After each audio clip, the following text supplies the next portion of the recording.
Well, this is day one of 13 days. And remarkable resilience by our guys, hanging in, finding a way to get the thing to overtime, and then made enough plays. But it's a long series. We're not going to get too excited about this. We got things to clean up. They got things to clean up. Game two is going to be another war. You're going all the way back to the first round, the comeback against Milwaukee late, and then what you did in game two against Cleveland, and now this. Does the poise that your guys play with in games, does it ever surprise you? Well, we've had a lot of these games this year. I mean, we've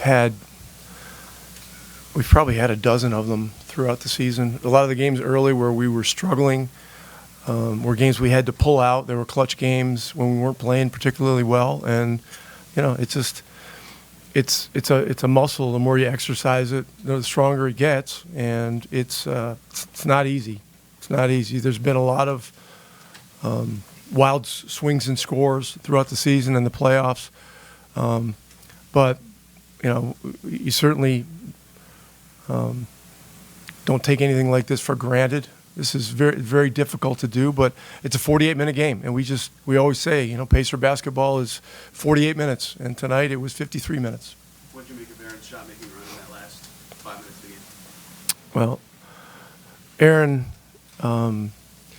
the thing that put him in position to do that was Shepard going in there and giving us, 7 or 8 really strong minutes, just playing at full capacity, picking up full, all that. It allowed Aaron a chance to rest a little bit.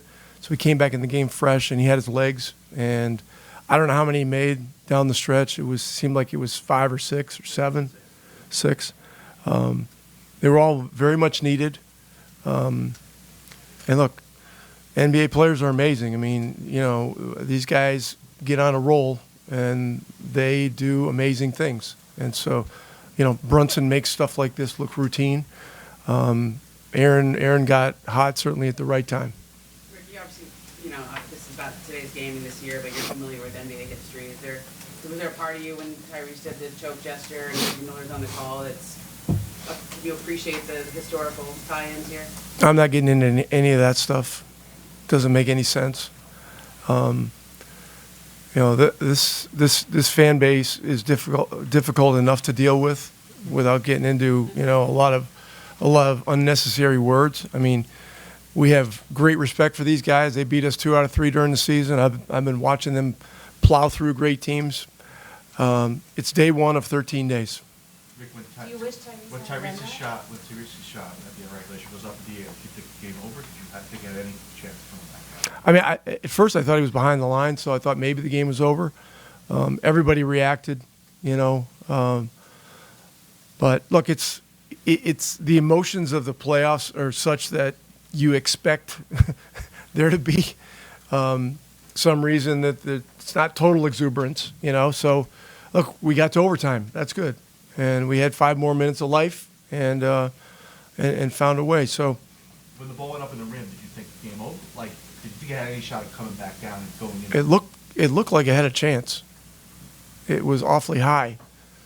When we were playing in the bubble in 2020, when I was at Dallas, Damian Lillard hit a shot just like that. There was a crunch time shot that went way up in the air and dropped straight in. It was about a minute to go, or a minute and a half to go. It wasn't quite at the end like that, but it was a similar thing. And so those things happen.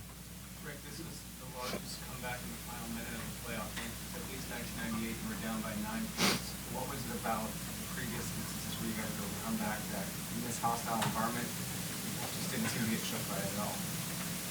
I think we've already talked about it. I mean, we've been through a lot of these situations. It's set us up to execute well and try to give ourselves a chance, and that's all you can do. Rick, you talked about the fan base and how it's already difficult enough to play against them. Do you wish Tyrese hadn't applied for the Listen, players can do what they want, and it's an emotional thing. It's not a big deal. It's not a big deal. I mean, we got to go out there. The place is unlikely to be any louder than it was tonight. I mean, it was crazy out there. And the environment, it never disappoints here. It never disappoints here. I mean, at this time of year, you want to go into the most hostile, the most difficult environments and test your mettle, you know, and go against Brunson and, you know, Cat and Bridges and these guys. I mean, this is a difficult time of the year, so it's not a big deal to me. Right, you're obviously going on a Hold on, 14 Dustin. Tyrese is earning the right to do whatever he wants.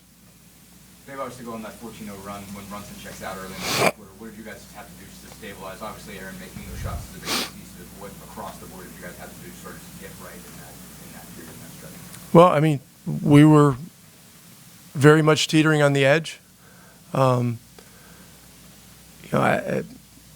We talked in the huddle. We had a couple of timeouts that we had to take. We talked in the huddle about keep working the game, right? Keep trying to make it hard on these guys. Find good looks. I mean, they had their best defenders out there during much of that stretch, and it was really difficult. And they had some of the guys with foul trouble out of the game, you know. So, but you know, Pascal kind of started it off with a play where he drove it in there and just found a way to make a bucket, and then he got a chance, I think, at an and one, and you know, you just got to keep playing. I mean, the game is long. Do you think you have a reputation now when you get into the end of the tournament, when you start to come back? Yeah, I mean we try to play Pacer basketball, you know, and we got really good guys who play hard, unselfish, and you know it's day one of 13 days. Thanks, Coach. It'll be Aaron.